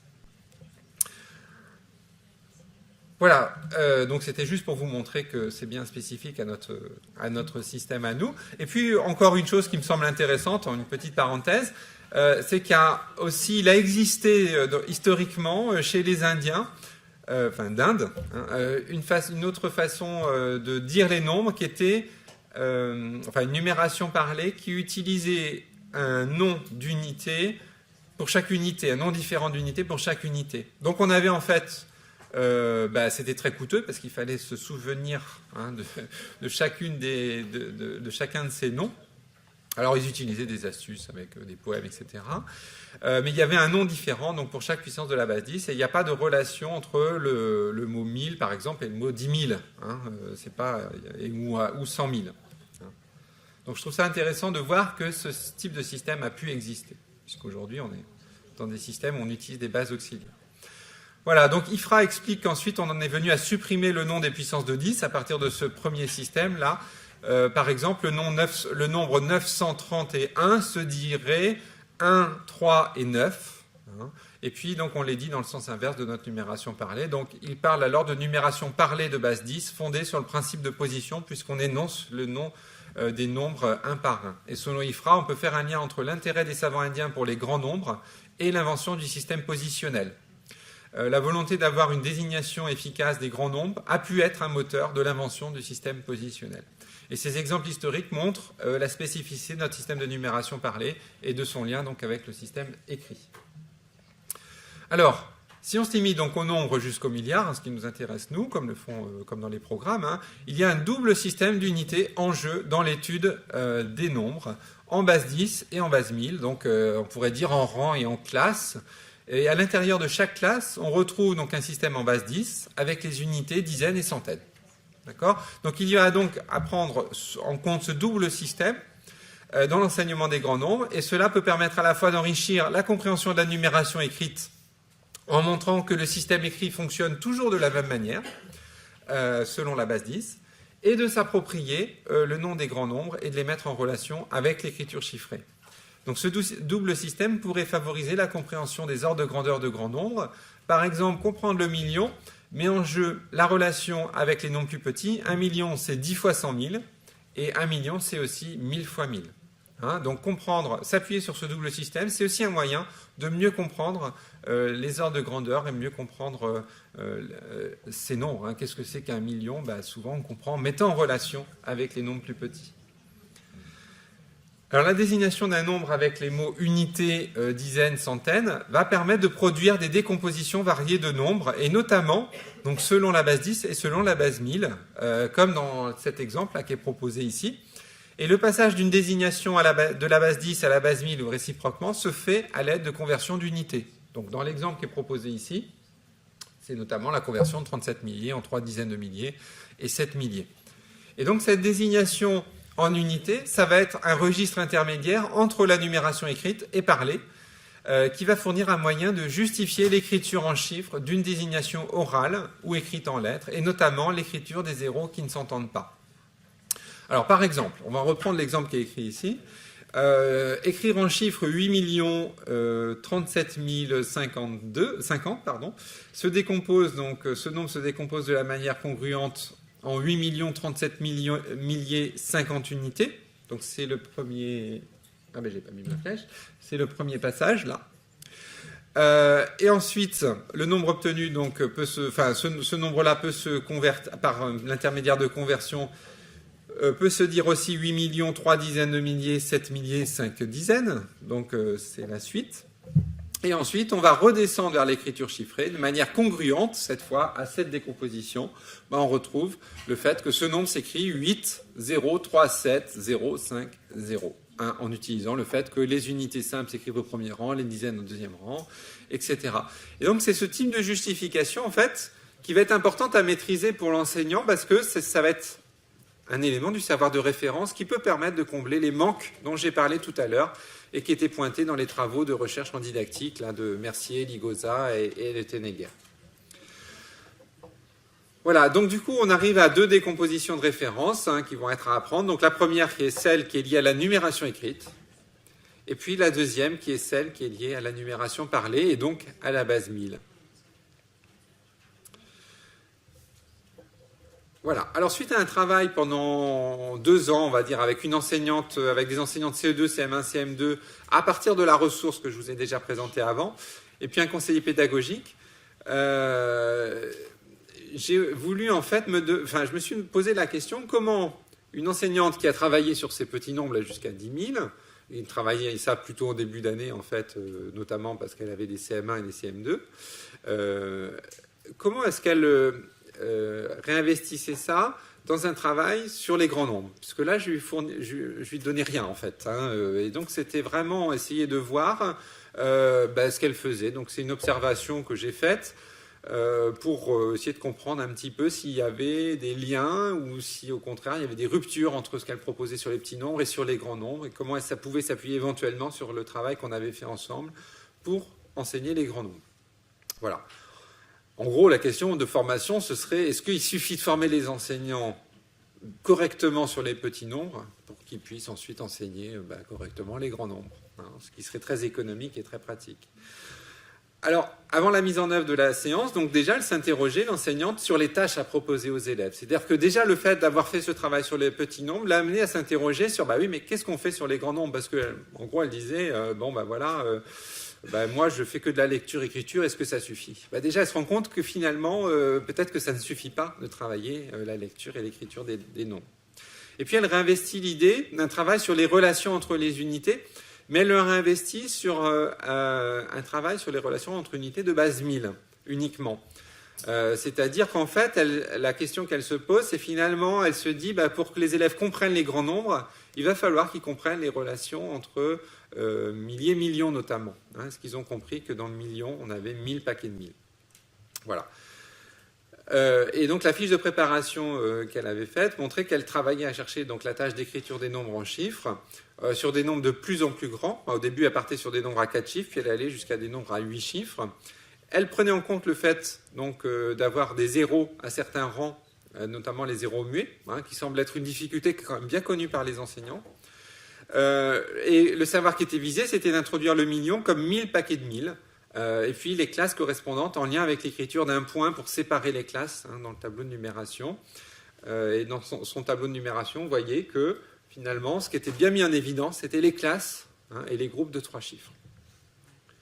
Alors, quand on regarde un petit peu la séance, on peut montrer rapidement. Ce qu'on voit, c'est que... Oui, je ne vais pas trop détailler. Ce qu'on voit, c'est que l'enseignante est déstabilisée face à une première difficulté d'une élève qui n'arrive pas à écrire 12 000. Alors, voilà, 12 500. Donc, l'enseignante, en fait... ne sait pas comment réagir parce que pour elle, écrire 12 500, il suffit d'écrire ce qu'on entend. Hein, 12, on écrit 12.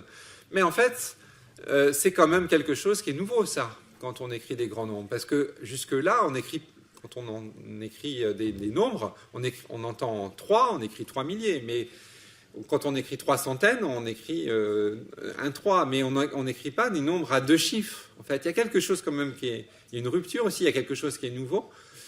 Mais qui est finalement, c'est pas étonnant que l'élève fasse peut-être cette erreur, parce qu'on lui a dit jusque-là que justement, quand elle avait 13 centaines ou 12 centaines, peut-être qu'il fallait pas écrire 12, parce que justement, ça pouvait provoquer des erreurs. Si on écrit 3 et 12 centaines, ça marche pas. 3 milliers et 12 centaines, voilà, 3 et 12, ça marche pas. Et là, justement, l'enseignante est un peu déstabilisée. C'est-à-dire qu'on retrouve un peu les mêmes phénomènes qu'on avait vus dans les travaux de Ligoza, c'est-à-dire cette déstabilisation, en fait. L'enseignant ne sait pas comment gérer ça. Comment faire pour gérer cette difficulté. Alors, on retrouve après avec 34 020 qu'il faut écrire en chiffres. Donc là, c'est l'introduction du zéro muet, donc difficulté très connue. avec un élève qui écrit 34.20, il écrit ses petits points pourtant, hein, pour séparer les milliers, voilà.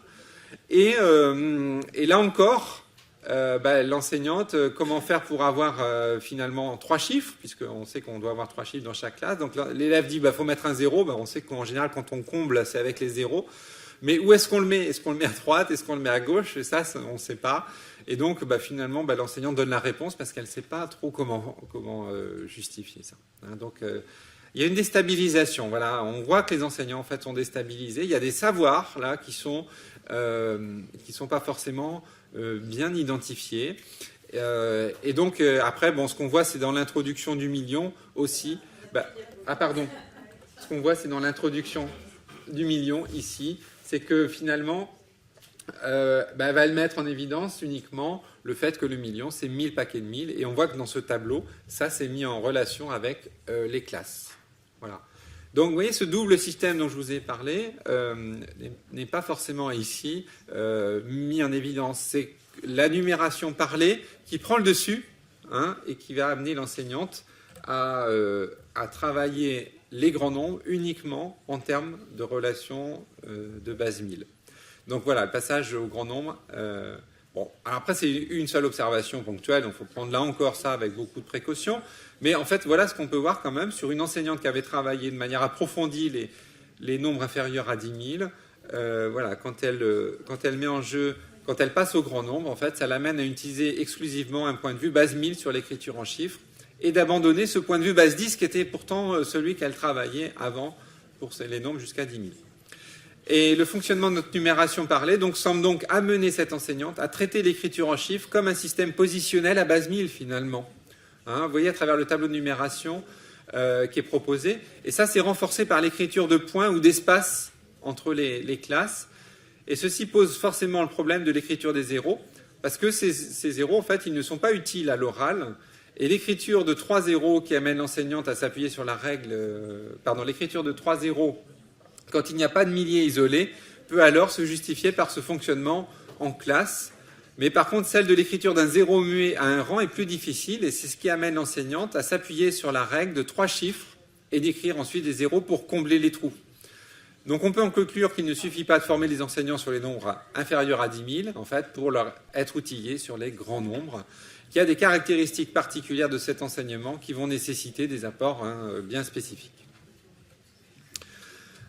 Alors j'en arrive maintenant à des propositions pour l'enseignement, et ce que je vais vous présenter, c'est un travail en cours, et il s'agit donc d'un projet de conception de ressources pour enrichir l'enseignement des grands nombres. Alors la première année a permis la conception d'un prototype, suite à l'observation de cette enseignante, qui a donné lieu donc à la conception d'un parcours magistère.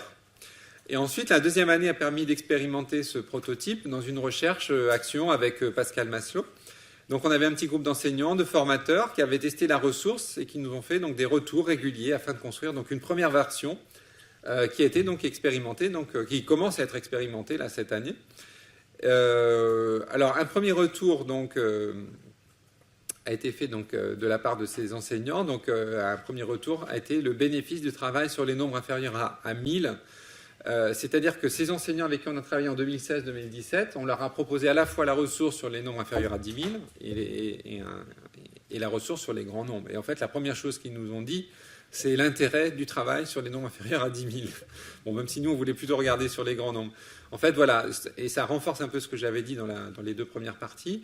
C'est, même si on est en cycle 3, il y a vraiment besoin de faire ce travail-là, parce que si on attaque tout de suite la question des grands nombres, et que les élèves n'ont pas construit suffisamment le millier, par exemple, ou même les centaines et les milliers comme des unités, ce travail sur les grands nombres, il risque d'être difficile. Et donc déjà, il y a un premier intérêt à travailler ces nombres inférieurs à 10 000. Alors voilà, donc cette année, on met en place cette ressource avec différents... C'est difficile parce que c'est un travail qui devrait se faire en tout début d'année, et donc on n'a pas pu mettre en place des expérimentations comme on le voulait. Donc on fait un travail avec des enseignants, plutôt des enseignants débutants, des enseignants de REP+, dans un projet un peu plus gros d'accompagnement en fait de REP+, avec Denis Butlen, Pascal Maslow notamment. Voilà, donc les objectifs de cette ressource là sur les grands nombres. je ne vais pas détailler là, mais en gros, ça va être d'enrichir l'apprentissage des grands nombres pour renforcer donc, les acquis de numération et préparer l'apprentissage des décimaux. Voilà, donc il y a différents aspects qui sont travaillés. La ressource, c'est la même, c'est au même endroit que l'autre ressource, donc c'est là que je donne la référence du site, donc numérationdécimale.free.fr. Donc c'est dans la partie sur les grands nombres. Alors c'est différent, parce que tout à l'heure je vous ai dit, c'est une ressource sur les petits nombres où les enseignants vont plutôt aller chercher ce dont ils ont besoin. Là c'est différent, parce que pour l'instant en tout cas, c'est une ressource à télécharger avec un document PDF d'une 40aine de pages, où les enseignants vont avoir en fait à suivre les situations proposées dans l'ordre. Alors, ils ne vont pas forcément le faire comme ça, notamment dans le cadre des formations, si vous le proposez par exemple cette année, où ils ont déjà fait un travail sur les grands nombres, et donc ils vont peut-être aller plutôt piocher des choses pour compléter ce qu'ils ont déjà fait. Mais en gros, l'idée quand même, c'était ça. C'était de suivre, avec des déroulements de séances qui sont beaucoup plus détaillés que je vais montrer tout de suite, que dans la première ressource, où finalement, l'idée, ça va être un peu de former les enseignants par l'usage de la ressource en leur donnant un peu des éléments précis de déroulement. Alors que dans la première ressource, l'idée, c'était plutôt de leur donner des éléments importants pour la mise en œuvre, sans détailler tout le déroulement. Voilà, donc il y a des choix un peu différents qui sont faits. Et là, vraiment, c'est ce choix-là qui est fait. Alors, dans la ressource, voilà les 4 étapes. Vous avez en fait une première situation qui est une situation de dénombrement de carreaux de papier millimétré pour amener les élèves à avoir une collection de 1 million et aussi introduire un peu la quantité, c'est-à-dire associer, c'est toujours quelque chose d'important dans mon travail, c'est toujours associer les unités à des quantités. C'est-à-dire que c'est pour que les mots millions ou dizaines de milliers ou centaines de milliers ne soient pas qu'associés qu'à un rang de l'écriture chiffrée. Donc il faut vraiment, c'est toujours un point d'appui. Alors, et même si parfois on n'y passe pas forcément beaucoup de temps sur les quantités ou sur les collections, mais c'est un point d'appui pour la suite en fait. Et donc là, l'introduction, c'est par le papier millimétré qui est quand même très pratique pour pouvoir, parce que c'est déjà organisé, mais l'organisation n'est pas forcément visible tout de suite pour les élèves. En fait, ils ne voient pas forcément cette organisation en paquet de 10 ou en paquet de 100 dans du papier millimétré, donc elle est à reconstruire. Donc c'est une situation qui permet de réinvestir aussi le travail sur les plus petits nombres et qui va permettre de construire dans la classe une collection de 1 million. Et ensuite, à partir de ce travail-là, en fait, on réinvestit les deux situations précédentes, toujours dénombrement de collections, mais à partir de collections qui sont décrites avec des unités. Donc 3 millions, par exemple, 3 millions de dizaines de milliers, 5 milliers, comment ça s'écrit en chiffres. Et puis, situation de commande, on part de l'écriture chiffrée, et puis on se pose la question, comment on peut, en fait, ce qui va amener à faire des décompositions de nombres, tout simplement, mais voilà, différentes décompositions d'un nombre à partir d'une écriture chiffrée. Ce qui est différent aussi, c'est qu'on introduit d'autres façons de voir les nombres. Donc il y a un travail moins approfondi, on va dire, sur les deux premières situations. Ça va beaucoup plus vite, parce que aussi il y a la question du temps à prendre en compte pour les enseignants. En général, ils ne peuvent pas passer beaucoup de temps sur les grands nombres. Par contre, on va changer la façon changer de contexte, et on ne va pas seulement travailler sur des collections, et on va travailler aussi sur l'ordre et notamment sur les droits de gradués. Donc il y a l'introduction d'une situation sur la graduation, et il y a aussi l'introduction d'une situation sur le calcul mental. Alors je ne vais pas avoir le temps de développer, je pense, tout ça. Donc je vais peut-être revenir un petit peu sur les hypothèses importantes. Donc première chose, c'est qu'il va falloir réserver des moments spécifiques d'étude de la numération écrite pour comprendre la régularité du système de numération écrit, donc la base 10, la position des unités et le rôle du zéro. Ça vous rappelle peut-être quelque chose, mais en fait, on arrive à cette première hypothèse notamment à travers les observations que j'ai pu vous donner tout à l'heure. C'est-à-dire qu'en fait, ce qu'on voit souvent dans les manuels, c'est que sur les grands nombres, on est tout de suite dans la lecture des grands nombres. Ce qui va complètement court-circuiter le travail sur l'écriture chiffrée. Parce que dès qu'on introduit la lecture, on est sur les classes, on est sur les groupes de 3 chiffres, on est sur la séparation avec les espaces, voilà, tout ça, qui court-circuite, à mon avis, le travail sur l'écriture chiffrée. Donc là, on retrouve une hypothèse qui est complètement en accord avec ce que vous a présenté Eric sur les tout premiers apprentissages des nombres, mais pour les grands nombres, il faut aussi faire ce cet effort, en fait, de mettre un peu de côté la lecture des grands nombres pour travailler spécifiquement l'écriture chiffrée. Voilà. Alors, donc ça, c'est à partir de cette situation que je vous ai présentée, donc papier millimétré, j'insiste pas plus, qui amène donc à ensuite vers des situations plus décontextualisées. Mais voilà, toujours centaines de milliers, si on ne sait plus à quoi ça fait référence. On a l'affichage dans la classe qui nous permet de dire, ah oui, voilà, on a la centaine de milliers, on sait ce que c'est. Avec les erreurs classiques qu'on retrouve, c'est-à-dire la difficulté de prise en compte du zéro, la difficulté de prise en compte d'où sont situées toutes ces unités, parce qu'on commence à avoir quand même pas mal d'unités, et donc il faut apprendre à mémoriser l'ordre de ces unités, en fait. Alors bien sûr, il y a une logique, et le fait qu'on dise dizaines de milliers, centaines de milliers, ça va aider à mémoriser comment elles sont situées les unes par rapport aux autres. Mais il y a un travail à faire sur apprendre l'ordre des unités pour l'écriture chiffrée. Et là, vous voyez encore dans les décompositions, toujours dans le dénombrement, d'autres types d'erreurs qu'on retrouve très fréquemment. Alors, deuxième hypothèse, c'est qu'il serait important de travailler les décompositions en unités selon la base 10 et la base 1000 afin de préparer la lecture et l'écriture des grands nombres. Donc, dans la ressource, le choix a été fait donc, de reprendre la situation de commande pour travailler ces décompositions. Donc, voilà, on retrouve ces situations-là. Alors, je n'ai pas montré, mais en fait, non, je ne l'ai pas montré. Dans ces situations-là, ah si, voilà.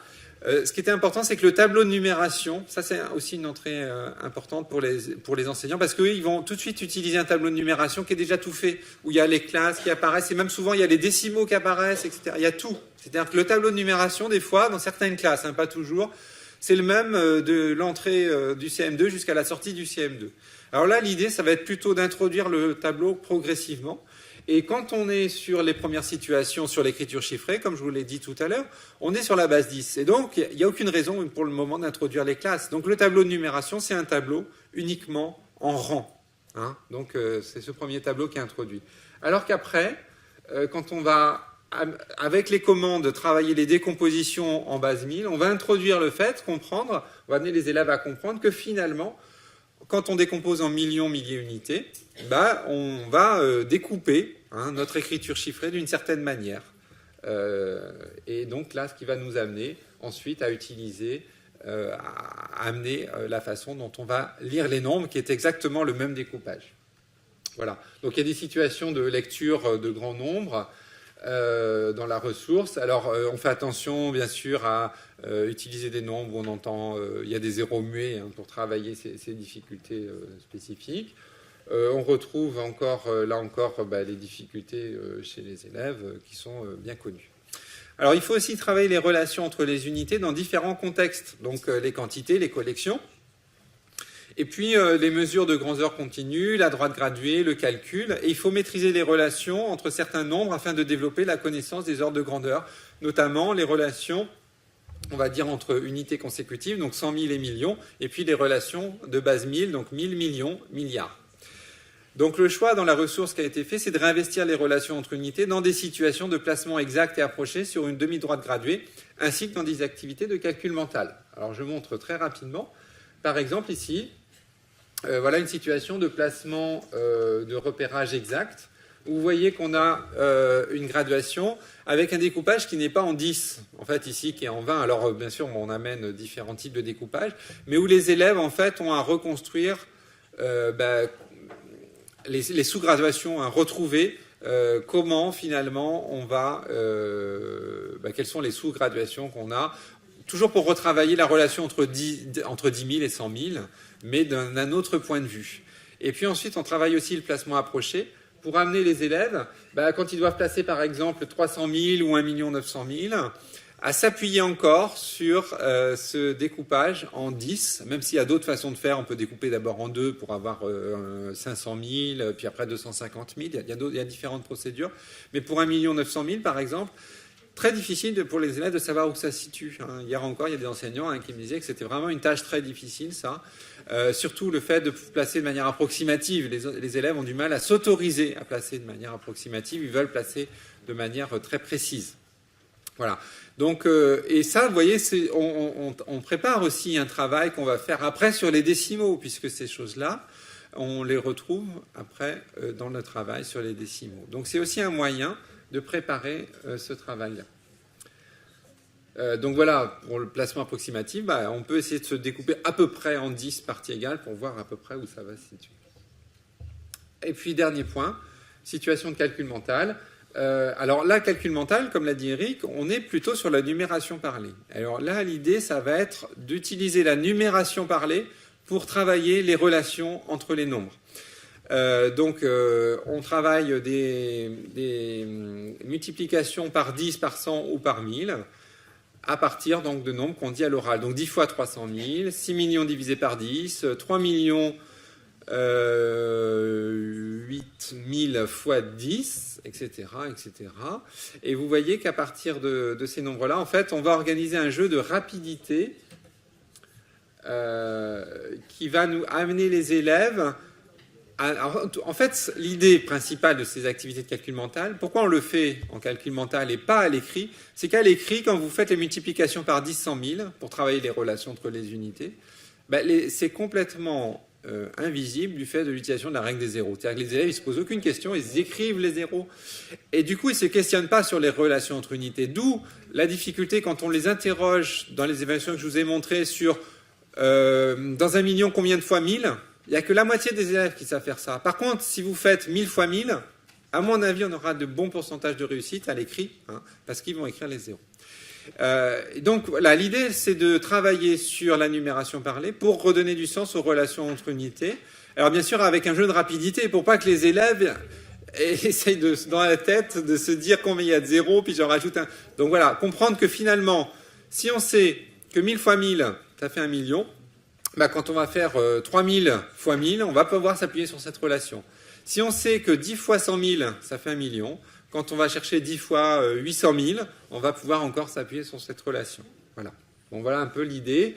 Et d'où l'intérêt, voilà, là, cette fois, c'est la numération parlée qui va être un point d'appui pour travailler les relations entre unités. Et du coup, en retour, qui va aider à mieux comprendre la numération écrite, parce qu'il faudra faire ce retour, et notamment comprendre que quand on multiplie par 10, ça c'est Roland Charnay aussi qui a beaucoup travaillé sur cet aspect-là, qui a bien mis en évidence cet aspect-là, que la multiplication par 10 ou par 100, notamment pour les décimaux, c'était pas on écrit des zéros, c'est en fait on écrit des virgules, voilà, c'est la virgule qui se décale, notamment pour les décimaux. Mais on peut aussi le considérer comme le fait que c'est les chiffres qui changent de valeur, et donc qui se déplacent en quelque sorte. Et donc le 2 centaines de milliers devient 2 millions. Et ça, cette situation-là de calcul mental, en fait, elle amène bien à faire ce travail-là. Et donc là, elle prépare aussi tout ce travail après qu'on va pouvoir faire sur les multiplications par 10 100 000 pour les décimaux. Voilà. Alors pour terminer, quelques hypothèses pour la formation. Alors,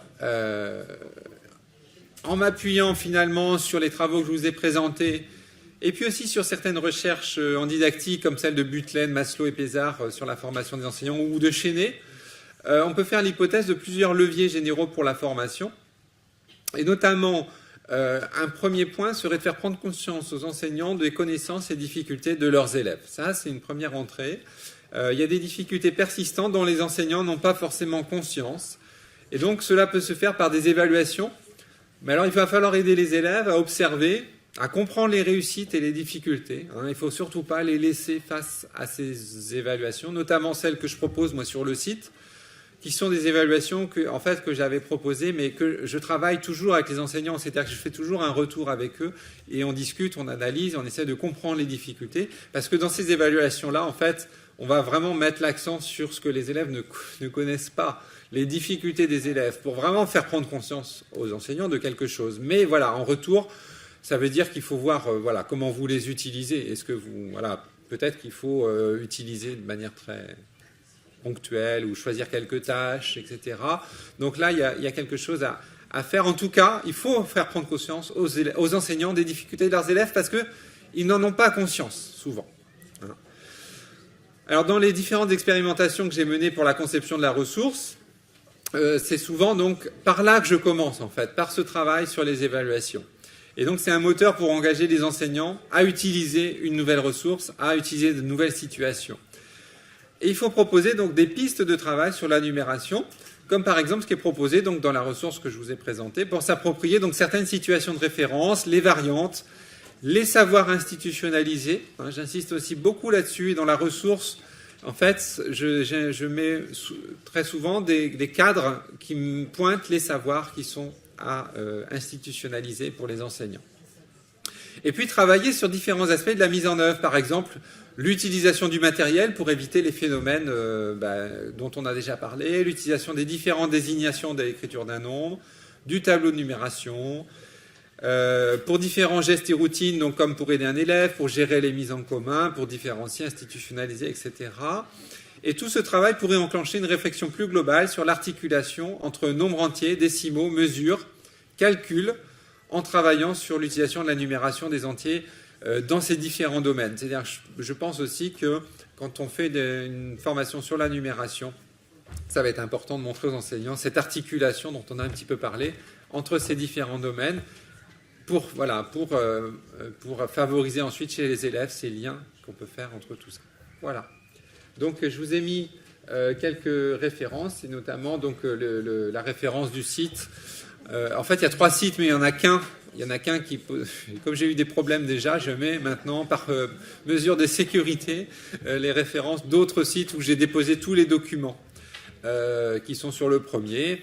Et puis, je vous ai mis aussi les références du parcours magistère que j'avais fait sur l'enseignement des nombres entiers en fin de cycle 2 et en cycle 3. Voilà. Donc, je vous remercie.